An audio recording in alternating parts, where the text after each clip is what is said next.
Hello, everybody. Today, our guest is Professor Claudiana Gorissa, who is the founder of the for Sustainable Development, Environment and Tourism, which is a regional platform advancing sustainable and inclusive tourism through best practices. She is a professor at the University of Tirana, Faculty of Economy, Department of Marketing and Tourism, and also she serves as the national contact point for the European Institute of the Innovation and Technology and coordinates several initiatives and projects in the Western Balkan and wider. And also she is a member of the UNESCO Scientific Advisory, and she authored and co-authored many scientific papers and books. Her last studies are about like community-based tourism, a model for information society, and cultural sustainable tourism. And today she has a presentation about the role of the communities in leveraging tourism as a resilience strategy for marginalized mountains area.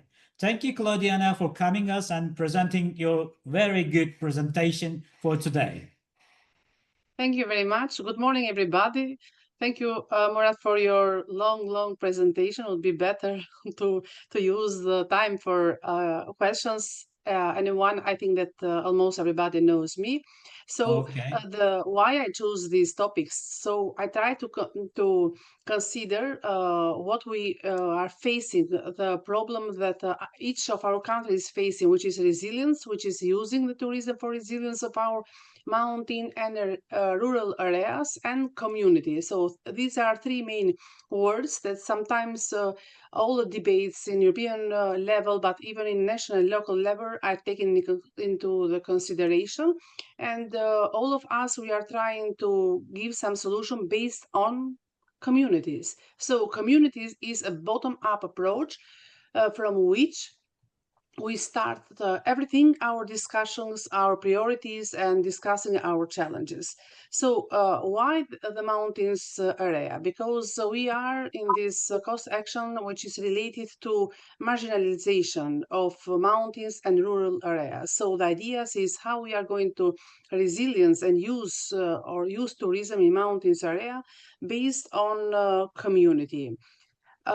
Resilience in the why I'm discussing these let's say two main topics, resilience and communities, because resilience in the context of mountain areas refers to the capacity of the local communities to adapt, to recover, or to thrive despite social, economic, and environment challenges. So this resilience is not only economic, but especially is social resilience involving social cohesion, sustainable culture sustainability, and environment conservation. And based on this, I am not so much concentrated as I was, in fact, long time ago, only on community-based tourism, which for sure is still a very good model, but it is a little bit, let's say, taking old and replacing with other new models. So community-based tourism, which you can consider for sure as a resilience strategy, refers to a model where local communities play a central role to the planning, to developing, and to managing tourism, unlike to massive tourism. So this is a study which has started 1 year ago. It is still under submission. As soon I'm going to submit in a very good journal, and it is finalized by concrete studies in France related to getting an opinion from the different professional experts related to how we are going to organize this community-based concept of community-based tourism to adapt to special countries and special features. So I'm going to discuss two main ideas: resilience through tourism and community-based tourism, which I almost mentioned, and why we focus especially on this community-based tourism. Why this is very important? In fact, there are several principles that in the new era of making sustainable tourism, we have to take care. And one of them is how this theoretical concept, community-based tourism, one of the 17 principles of sustainable tourism, how this concept is should be adapted to the new model of existing the communities, of facing the challenges by the communities, of the necessary of resilience of rural and marginalized areas. So how we are going to adapt and what is to remain from the theoretic model of community-based tourism. So just very shortly, a critical examination of only several of those elements of resilience which are related to community-based tourism. So the main idea is the main debate of sustainable tourism management, and I'm going to discuss only 3 or 4 principles, which mostly they are related to community-based tourism and resilience in those areas, and some insights about how it's developed in Albania, and probably not necessarily in Albania, but I have extended in the Western Balkan concept. This is the reason why I try to involve even people from our neighbor countries in Albania. So for sure, we know that sustainable tourism is the right policy for development or achieving sustainable development, is a good policy to achieve resilience in countries. So tourism. The aim is to develop a sustainable tourism, which even after 35 years, it is not developed in a good way. It remains mostly only theoretical, and only in some very good and special places it takes in consideration some of the elements of sustainable tourism.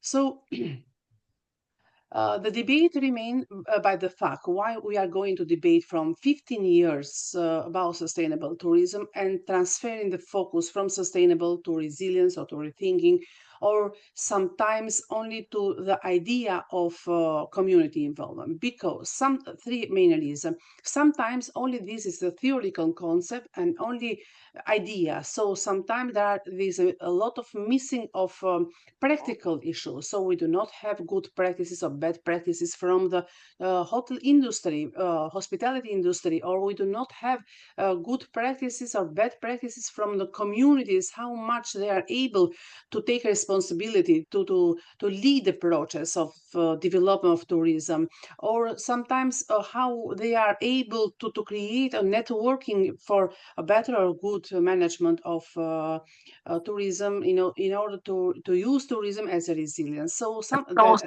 today is the question is that maybe these are unrealistic ideas, or which they can sometimes result in a very big problems in the process of the implementation, thus causing a worse situation than in those cases where the application would be not necessary. So this is the big discussion, the last one today. So I put only 3 main questions that the academic, that the media or industry is taking in consideration. So the criticism of some of the main principles of sustainable tourism for resilience in these areas is about the fact that we have more eco-tourists or sustainable tourists, or we should take care for the eco-tourists or sustainable tourists of the green tourists. For sure, the best one are the green tourists, because it is ideally that we can have sustainable tourists, or it is not better to have eco-tourists instead of green tourists because of the environment issues. We should use the concept of demarketing in order to spread the development in all the countries. So this is a problem or responsibility of the public institutions to use demarketing policies in order to transfer flows of the tourists from one country where massive tourism is taking into consideration to less developed countries. Or sometimes we have to create some evidence in order to judge based not only the theory but on the values. So these are only some principles of some review of the principles of sustainable tourism. Another interesting point is that the taxes and the fair price of tourists, or what tourists are going to pay today in sustainable areas, they are very, very less than they must pay. So for sure, after 2035, the tourism or going for tourism will be at least more twice expensive than what they are paying now. So the role of the public sector, it is still very invisible. or conservative practices are still taking too much consideration in the whole principle of sustainable tourism, or the foreign influences in developing countries is taking too much consideration, and instead of this, it is considered today that those money and efforts that the public sector is foreign influences are considering to push, let's say, on the local initiatives should be managed by a community base and not from international expertise, because there are a lot of money, a lot of expertise, and they do not have idea of how this community has specialties or her different features which are quite different from other communities. So sometimes this model from the top down is not going okay, and the model from bottom up is with some initiative or some improvement is the best one. What is important is the public-private partnership. Still, it is, let's say, on the horizon. It is not tangible. Sometimes there are some good practices on public-private partnership, but it is still very difficult to summarize them and to transfer them in a very good practices. The theory of tourist education, visitor management are very good ideas, but which means that these are the main issues that we should start from for the model from from top down. And we remain in the community involvement, and to go that three main question. How and when should be community be involved? One, who is the community? There are two concepts. We in Europe use community in the very narrow concept, which we refer only local people, and in the broader level is wider community concept, which include, let's say, all the public, private institutions, universities, even the communities, NGOs that are focusing or locating in a geographical area. So because we refer to the concept of destination, for sure the community, there are not only people, but are all the map that include, and it's a problem of inclusions. This is the first question. The second one, the debate comes or flows from the idea that does this community, even the narrow or broader concept, does have the competencies and professional expertise to have a meaningful voice in decision making, because from the other side, there are the other stakeholders, which are stakeholders like investors, like public level, like international level, which has money, has power, has even experience and expertise. So the community should be a big voice, but instead it is or not, because of this missing element that sometimes they have. So these are the problems which remain still after 30 years. The main issues or the main challenges for involvement of the community in the resilience of these local communities: conflict, professional undervalue, the possibilities, the minorities, which are sometimes very clever, remain a very important aspect or role in taking the responsibility, etc. So even in those cases where community is trying to consider or to be considered as a very good element, there are some other issues that remain for the other side, and they are still very considerable and very important, starting from the power of tourism industry to the local government's policy, to the role of the foreign organization, which, okay, they have money, but they have even the power, and the way how this power and money are developed till now, it is not always good. So even the foreign or international policies are not good. They have to not have impact in the cases of the local community. So the problem is not only for the rural area, so community-based approach, but even for the top-down, not always this has been a good positive way. So some ideas or some general introduction about Albania and the Western Balkan countries, the problem that we are facing, the general situation, the presence and excellence opportunities that we have to develop are not only rural areas and the mountains areas, but to consider them as a very important point element for the future. So marginalization challenges in Albania are related to some main points of the problems that we reflect, but not only in Albania, even in the North Macedonia, in Kosovo, in even Serbia or Montenegro. I'm sure that we have, based on what we have discussed in different symposium and conferences and our issues, we have discussed a lot of problems. How we have organized or trying to give some priority. The starting from 100 village projects, okay, started in a very good way. I don't know how it is ended, but it was a good initiative taken from the public, the Prime Minister office, starting even from the smart tourism strategy, smart development strategy, where tourism is one of the three main pillars, or let's say focus or the priorities that which will bring smart development in Albania. Starting from the national strategy of tourism. So we have a lot of public initiatives, good one, which they are trying to create strategies for resilience of the rural areas, probably not based on the community approach, but these are some my ideas that I am going to develop further in my paper, and this paper is going to give even criticize ideas of how 100 villages started in before, let's say, 7 8 years, what aimed and what why failed, let's say, because it is sometimes not good to have a very broader aspect of initiatives or the challenges, and you are not possible, you have no possibilities to give voice all the areas or all the community. You should start and focus on some areas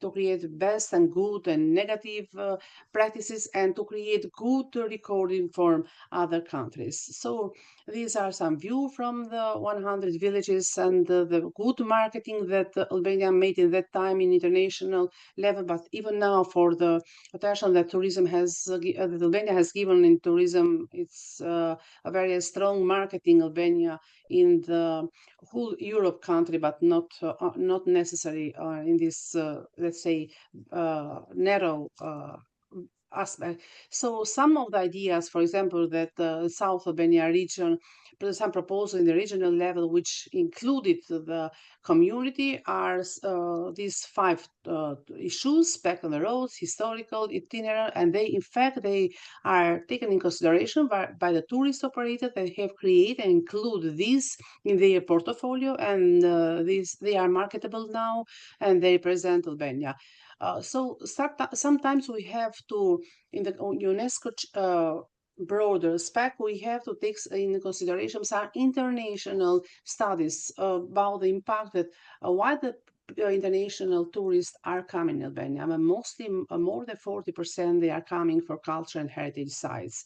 For sure, sea and sun tourism remain very important, but it is very important, or tourists consider to combine sun and sea tourism with mountain, with culture and heritage sites, because the diversity, because the portfolio that our operator are presenting to tourists, but even for how the customer behavior of tourism has changed a lot. For sure that these are some reasons that still remain. This is related to about 6 months ago, this study. So still we have almost from 5 years the same reason why tourists come. They would like to come again. What we do not have organized in a good way is related about measurement. We need to have impacts, we need to have data. Then this model that we are going to suggest, to propose to our national authority, we have to base on data, on the KPI, which are missing. And I think that even in other Western Balkan countries, it is the same problem. This is only a suggestion that public-private partnership remain a very good idea for sure. But when we say partnership, just for clarification, it is not public-private partnership that we are used to here in the news, but it is partnership with the visitor. It is related to the co-creation with the other community or the local public authorities. So these are some let's say ideas how we can market our Western Balkan countries as a unique destination where community will be on the topics are very important. So for sure that we have to combine marketing of a destination with online marketing, but some challenges for the future of mountain areas, as I mentioned, are related to the measurement, are related because of impact of the offering bundle, unique offering bundle, which offer possibilities, opportunities, and create value, about the marketing as a unique destination through social media, but not necessary. But important is that even tour operators should play a very important role. But what for the future is needed is that we do not have standards sometimes, and we have to create very strong and sustainable standard and to use them as a model which we have to refer after 5 years and after 10 years, or we have to compare within our countries. So statistic idea, let's say, or creating policy based on the KPI, based on the let's say measurement. And for sure that we have to study individual destination, and we have to conclude that the concept of sustainable tourism, it is much more complex than it is actually seems, and the idea of including community is very difficult, and we are transferring, let's say, we are a very close group of researchers within the UNESCO that we are trying to create, instead of community-based model, a new model based, and we are going to create a new theory of community-based model, which we will present when we'll be ready. This was from my side. I try to get a little bit fast because I want to give more attention to the question and discussion from you. Thank you very much. Thank you very much, Claudiana, for your very informative presentation. If the participants have any questions, please do not hesitate to ask. The floor is yours now. I mean the participants. You can even write, or you can use your microphone to ask questions.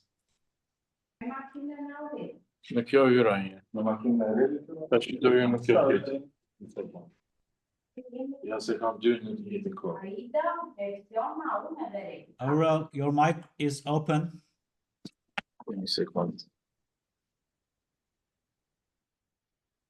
Okay. If you don't, I can start with a question, Claudiana. Yeah. Yeah. I want to make sure, what's the difference between the eco-tourist and green tourist? And secondly, is being a green tourist instead of an eco-tourist, is it a part of adaptation to sustainable tourism in mountain regions? Thank you. Very good and challenging question. This has been one of the main debate, which still has not any direction how this will be solved. But one thing is sure, that there is a huge difference about the concept of ecotourist and green tourist. Green tourist, it is put in the middle of ecotourism and the efforts to create sustainable tourism. We should be far from ecotourism concept. Before, let's say, less than 40, 50, 70 years, ecotourism take place in a very huge percentage. From 14% of the tourists, 14 were traveling for ecotourism. But since this has a very big negative impact on the environment, they do not have impact on the social and especially in the economic impact of the communities. It is considered, not in an open way, not sustainable one. So consider from our nations, our community, our perspective, it is not good to take in consider ecotourism rather than green tourists. Green tourists are those that are accommodated mostly in the accommodation, local accommodation, rather than ecotourism, which do not consider local authorities. And they compare in a study which compare ecotourism, green tourism. The green tourist brings, let's say, twice money more than ecotourism. They reduce the impact in the environment more than 25%. Even though the green tourists are very related to the environment, but their impact is very is slowly. And the European policies are trying now to include in this specific target group of tourists. Then they want to impose policy in national authorities which give attention to the green tourism and to reduce in silence, they say, this ecotourist. Thank you. I think that Aurel has a question. Okay, Nadia. Yes, Okay, please, go on reading.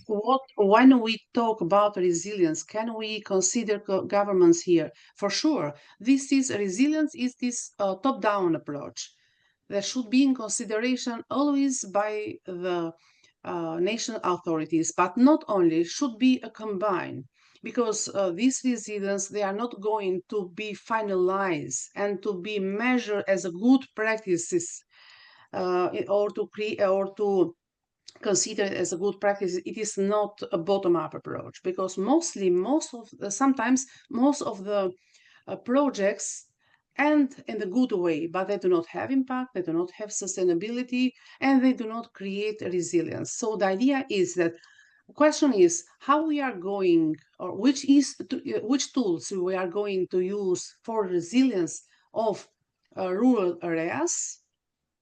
There are several based on their opportunities, based on the resources. For sure, different countries have different tools, different instruments, but mostly 95% is tourism. So even tourism is not considered in a good way, because need to be reconsidered the term of sustainable tourism, which is used in a massive way. And the sustainable tourism has been not sustainable, but has been massive.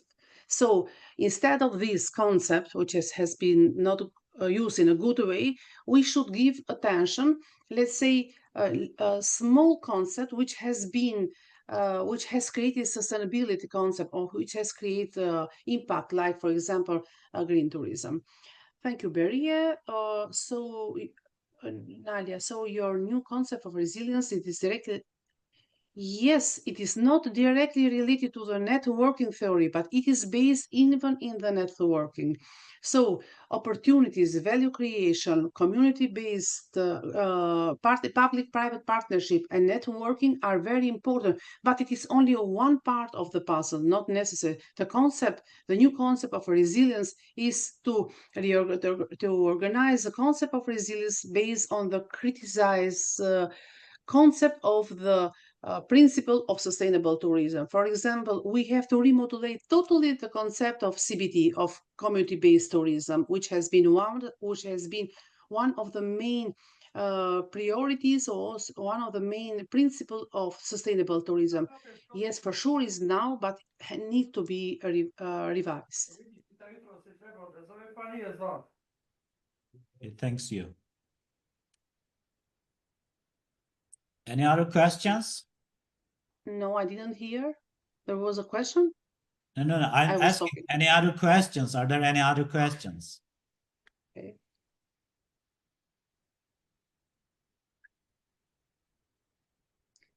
I see people here from Kosovo, and I think that Kosovo sometimes they are developing good model of resilience, but based on universities. For example, in some places in Kosovo, I'm not going to mention them because of the marketing of the higher education. The Higher Education Institute, which means university, has taken the role of developing of local authorities, and this has been good practices. But for sure, they remain only initiatives. But based on these good initiatives, we have to create model standards to improve the theory and to spread this theory to all of the people, because sometimes we are teaching even to our students the old and bad theory of how to develop the tourism. For example, I know that since all of you has directly impacted and related, and you are all expert in tourism,